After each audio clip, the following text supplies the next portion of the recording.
जय श्री कृष्ण।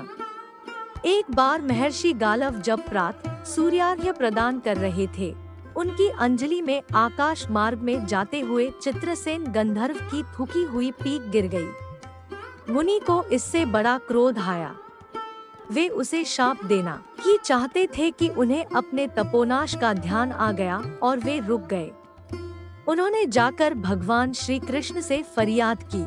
श्याम सुंदर तो ब्राह्मण्य देव ठहरे ही झट प्रतिज्ञा कर ली 24 घंटे के भीतर चित्रसेन का वध कर देने की।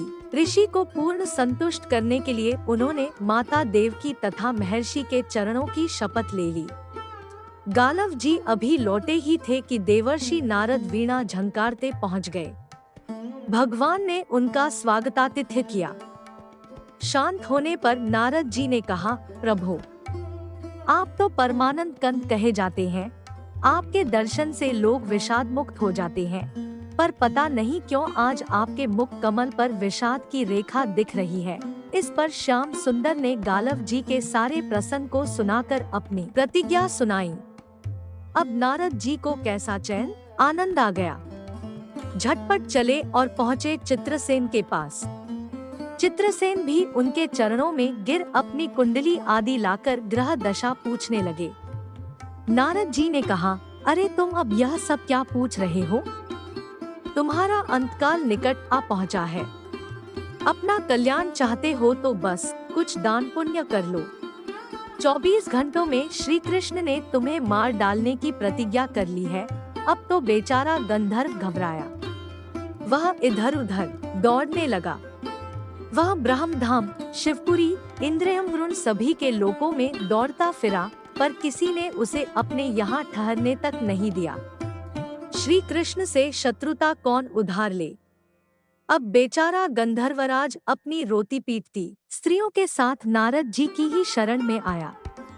नारद जी दयालु तो ठहरे ही, बोले, अच्छा यमुना तट पर चलो।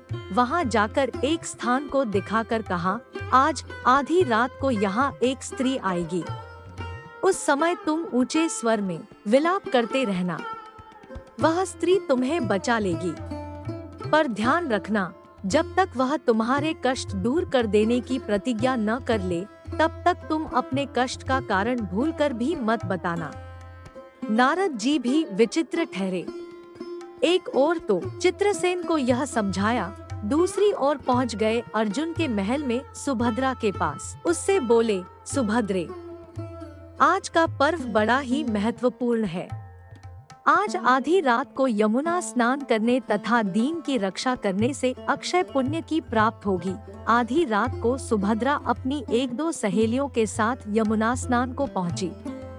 वहां उन्हें रोने की आवाज सुनाई पड़ी। नारद जी ने दीनोद्धार का महात्म्य बतला ही रखा था। सुभद्रा ने सोचा, चलो अक्षय पुण्य लूट ही लूं। वे तुरंत उधर गई तो चित्रसेन रोता मिला। उन्होंने लाख पूछा, पर वह बिना प्रतिज्ञा के बतलाए ही नहीं। अंत में इनके प्रतिज्ञाबद्ध होने पर उसने स्थिति स्पष्ट की। अब तो यह सुनकर सुभद्रा बड़े धर्म संकट और असमंजस में पड़ गई। एक ओर श्री कृष्ण की प्रतिज्ञा, वह भी ब्राह्मण के ही के लिए, दूसरी ओर अपनी प्रतिज्ञा। अंत में शरणागत त्राण का निश्चय करके वे उसे अपने साथ ले गई। घर जाकर उन्होंने सारी परिस्थिति अर्जुन के सामने रखी। अर्जुन का चित्रसेन मित्र भी था।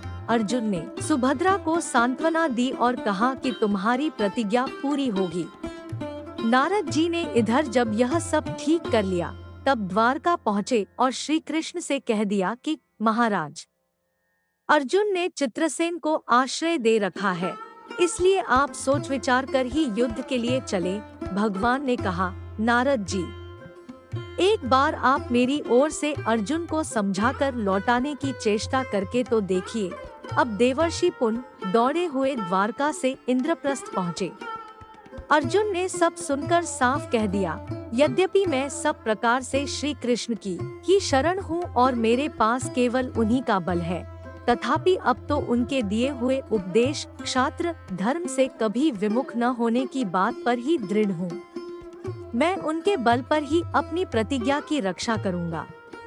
प्रतिज्ञा छोड़ने में तो वे ही समर्थ है।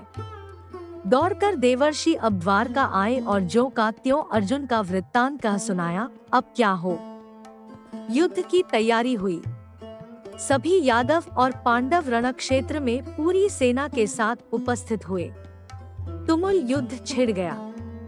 बड़ी घमासान लड़ाई हुई, पर कोई जीत नहीं सका। अंत में श्री कृष्ण ने सुदर्शन चक्र छोड़ा, अर्जुन ने पाशुपतास्त्र छोड़ दिया। प्रलय के लक्षण देखकर अर्जुन ने भगवान शंकर को स्मरण किया। उन्होंने दोनों शस्त्रों को मनाया। फिर वे भक्तवत्सल भगवान श्री कृष्ण के पास पहुँचे और कहने लगे, प्रभु राम सदा सेवक रुचि राखी। वेद पुराण लोक सब राखी। भक्तों की बात के आगे अपनी प्रतिज्ञा को भूल जाना तो आपका सहज स्वभाव है। इसकी तो असंख्य आवृत्तियां हुई होंगी। अब तो इस लीला को यही समाप्त कीजिए। बाण समाप्त हो गए। प्रभु युद्ध से विरत हो गए। अर्जुन को गले लगाकर उन्होंने युद्धश्रम से मुक्त किया। चित्रसेन को अभय किया। सब लोग धन्य धन्य कह उठे। पर गालव को यह बात अच्छी नहीं लगी। उन्होंने कहा, यह तो अच्छा मजाक रहा। स्वच्छ हृदय के ऋषि बोल उठे, लो मैं अपनी शक्ति प्रकट करता हूँ। मैं कृष्ण, अर्जुन, सुभद्रा समेत चित्रसेन को जला डालता हूँ। पर बेचारे साधु ने जो ही जल हाथ में लिया, सुभद्रा बोल उठी, मैं यदि कृष्ण की भक्त हूँ और अर्जुन के प्रति मेरा प्रतिव्रत्य पूर्ण हो तो यह जल ऋषि के हाथ से पृथ्वी पर न गिरे। ऐसा ही हुआ। गालव बड़े लज्जित हुए।